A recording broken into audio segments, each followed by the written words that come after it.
Worry ಮಾಡ್ತಾ ಇರ್ತೀವಿ ಅಥವಾ ಯೋಚನೆ ಮಾಡಿರ್ತೀವಿ, ಯಾಕೆ ಬ್ರಹ್ಮಕುಮಾರೀಸ್ ಮದುವೆ ಆಗಲ್ಲ? ಮದುವೆ ಅಂದರೆ ಬಂಧನನ ಅಥವಾ ಮೋಕ್ಷನ? ಸುಮಾರು ಜನ ಕೆಲವೊಬ್ರು ಹೇಳ್ತಾರೆ, ನಿನಗೆ ಮೋಕ್ಷ ಬೇಕು ಅಂದರೆ ಮದುವೆ ಆಗಿರಲೇಬೇಕು ಅಂತ ಹೇಳ್ತಾರೆ. ಇಲ್ಲ, ಮದುವೆ ಆಗದೇ ಇರೋರು ತುಂಬ ಖುಷಿಯಾಗಿರ್ತಾರಂತ. ಇತ್ತೀಚಿನ ಜನ್ರೇಷನಲ್ಲಿ ಮದುವೆ ಆಗೋದು ಸರಳ ಆಗಿ ಇವತ್ತು ಮದುವೆ ಆಗುತ್ತೆ, ನಾಳೆ ಬ್ರೇಕಪ್ ಆಗುತ್ತೆ, ಆ ಥರ ಪರಿಸ್ಥಿತಿ ಇದೆ. ಸೊ ಇಂಥ ಒಂದು ಸಿಚುವೇಷನಲ್ಲಿ ಬ್ರಹ್ಮಕುಮಾರಿ ಎಂಬ ಸಂಸ್ಥೆಯಲ್ಲಿ ಯಾಕೆ ಅಕ್ಕಂದರು ಆಯಿತು ಅಥವಾ ಅಣ್ಣಂದರು ಆಯಿತು ಮದುವೆ ಆಗೋದಿಲ್ಲ? ಒಂದು ಕ್ವಶನ್ ನನ್ನ ತಲೆಯಲ್ಲಿತ್ತು, ಆ ಕ್ವಶನ್ನ ಈ ಅಕ್ಕವರಿಂದನೇ ಕೇಳೋಣ. ಓಂ ಶಾಂತಿ. ಪ್ರಜಾಪಿತ ಬ್ರಹ್ಮಕುಮಾರೀಸ್ ಈಶ್ವರೀಯ ವಿಶ್ವವಿದ್ಯಾಲಯ. ಈ ವಿದ್ಯಾಲಯದಲ್ಲಿ ಎಲ್ಲರೂ ವಿದ್ಯಾರ್ಥಿಗಳು. ಆದರೆ ಇದು ಗೃಹಸ್ಥ ಜೀವನದಲ್ಲಿದ್ದು ಈ ರಾಜಯೋಗದ ಅಭ್ಯಾಸ ಮಾಡೋದನ್ನೇ ಇಲ್ಲಿ ಕಲಿಸ್ಕೊಡ್ಲಾಗುತ್ತೆ. ಸಾಮಾನ್ಯವಾಗಿ ಒಂದು ಅಪನಂಬಿಕೆಗಳು ಏನು ಅಂತ ಹೇಳಿದ್ರೆ, ಬ್ರಹ್ಮಕುಮಾರೀಸ್ ಅಂದರೆ ಮದುವೆ ಆಗಲ್ಲ, ಅಲ್ಲಿಗೆ ಹೋದವ್ರು ಮದುವೆ ಆಗಬಾರ್ದು, ಅಥವಾ ಅಲ್ಲಿ ಹೋದರೆ ಮನೆ ಸಂಬಂಧಗಳು ಎಲ್ಲ ಬಿಟ್ಟು ವೈರಾಗಿಗಳಾಗಿ ಹೊರಟೋಗ್ಬಿಡ್ತಾರೆ. ಅದಕ್ಕೆ ಎಷ್ಟೊಂದು ಜನ ಕ್ಲಾಸಿಗೆ ಕರ್ಕೊಂಡೇ ಬರಲ್ಲ. ತಾವು ಬರ್ತಾರೆ, ವಯಸ್ಸಾದ ಮೇಲೆ ನಮ್ಗೆ ಬೇಕು, ನಮ್ಮ ಮಕ್ಕಳು ಮೊಮ್ಮಕ್ಕಳನ್ನ ಕರ್ಕೊಂಬರಲ್ಲ, ಎಲ್ಲಿ ಹೋದರೆ ಇವ್ರ ಥರನೇ ಆಗಿಬಿಡ್ತಾರೇನೋ ಅಂತ ಹೇಳಿ. ಆದರೆ ವಾಸ್ತವಿಕತೆ ಏನು? ಮದುವೆ ಆಗಬಾರ್ದು ಅಂತ ಇಲ್ಲಿ ಯಾರೂ ಹೇಳೋದು ಇಲ್ಲ. ಅದು ಈ ಸಂಸ್ಥೆಗೆ ಸಂಬಂಧನೂ ಇಲ್ಲ. ವ್ಯಕ್ತಿಗತ ಜೀವನ, ಎಲ್ಲರದು ವ್ಯಕ್ತಿಗತವಾದ ನಿರ್ಣಯ ಇದು. ಆದರೆ ತಂದೆ ತಾಯಿ ಆದವರು ತಮ್ಮ ಮಕ್ಕಳಿಗೆ ಒಳ್ಳೆಯದು ಕೆಟ್ಟದ್ದು ದಾರಿ ತೋರಿಸ್ಬೇಕಾಗುತ್ತೆ. ಈ ದಾರಿಯಲ್ಲಿ ಹೋದರೆ ಒಳ್ಳೆಯದು, ಈ ದಾರಿಯಲ್ಲಿ ಹೋದರೆ ಕೆಟ್ಟದು ಅಂತ ಹೇಳಿ. ಹಾಗೆ ಈ ಜೀವನದಲ್ಲೂ ಪರಮಾತ್ಮ ನಮಗೆ ಏನು ಹೇಳ್ತಾರೆ ಅಂತ ಹೇಳಿದ್ರೆ, ಈ ಕಲಿಯುಗದ ಕೊನೆ ಸಮಯ, ಈ ಜಗತ್ತಲ್ಲಿ ವಿಕಾರದಲ್ಲೇ ಎಲ್ಲ ತುಂಬ ಹೋಗಿದೆ. ಅನೇಕ ಪ್ರಕಾರದ ದುಃಖ ಅಶಾಂತಿಗೆ ಕಾರಣನೇ ಮನುಷ್ಯನಲ್ಲಿರೋ ಮನೋವಿಕಾರಗಳು.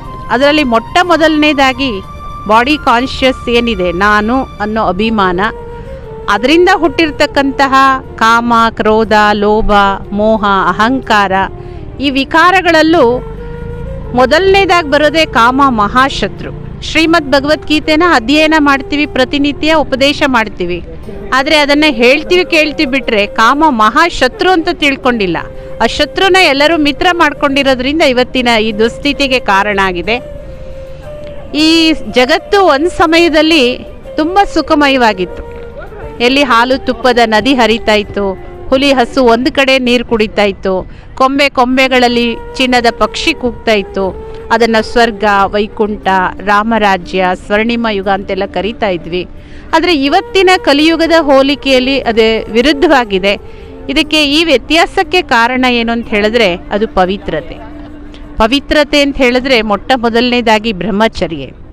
ಇಲ್ಲಿ ಮದುವೆ ಆಗಬಾರ್ದು ಅಂತಲ್ಲ, ನೀವು ಈ ಸಂಬಂಧದಲ್ಲಿ ಇದ್ರೂ ಪವಿತ್ರವಾಗಿ ಇರ್ಬೋದು ಅನ್ನೋದನ್ನು ಕಲಿಸ್ಕೊಡ್ಲಾಗುತ್ತೆ.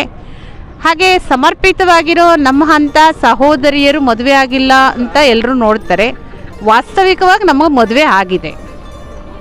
ಇಲ್ಲಿ ನಾವು ದೇಹದಾರಿಯನ್ನು ನಮ್ಮ ಪತಿ ಅಂತಲ್ಲ, ನಮ್ಮೆಲ್ಲರಿಗೂ ಗೊತ್ತಿದೆ ಅಕ್ಕ ಮಹಾದೇವಿಯ ಮಹಾವಾಕ್ಯ, ದೇಹದ ಅರಿ ಗಂಡನನ್ನು ತಗೊಂಡು ಹೋಗಿ ಒಲೆ ಒಳಗಿಕ್ಕು ಅಂತ ಹೇಳೋ ಅಂಥದ್ದನ್ನು. ಅಂದರೆ ಎಲ್ಲರೂ ಈ ಥರ ಇರಬೇಕು, ಅದು ಸಾಧ್ಯವೂ ಇಲ್ಲ. ಇದಕ್ಕೆ ಬಹುಜನ್ಮದ ಪುಣ್ಯ ಬೇಕು. ನಾವೆಲ್ಲ ಕತೆಗಳಲ್ಲಿ ಕೇಳ್ತೀವಿ, ಪಾರ್ವತಿ ಶಿವನನ್ನು ವರಿಸಿದ್ದಾಗಲಿ, ದ್ರಾಕ್ಷಾಯಣಿ ವರಿಸಿದ್ದಾಗಲಿ.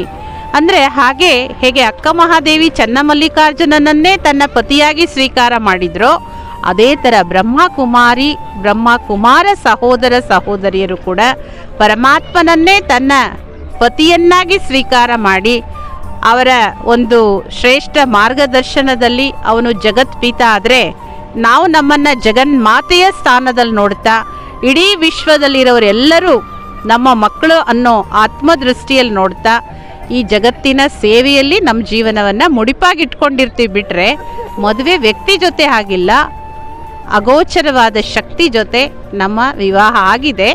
ಅದಕ್ಕೋಸ್ಕರ ನಮ್ಮನ್ನು ಶಿವಶಕ್ತಿಯರು ಅಂತ ಕರಿತೀವಿ. ಶಿವನ ಜೊತೆ ನಮ್ಮ ಸಂಬಂಧ ಇದೆ. ಶಿವನಿಂದ ಶಕ್ತಿ ತಗೊಂಡು ನಾವು ಈ ಮಹಾನ್ ಸೇವೆಯಲ್ಲಿ ನಮ್ಮನ್ನು ತೊಡಗಿಸ್ಕೊಂಡಿದ್ದೀವಿ.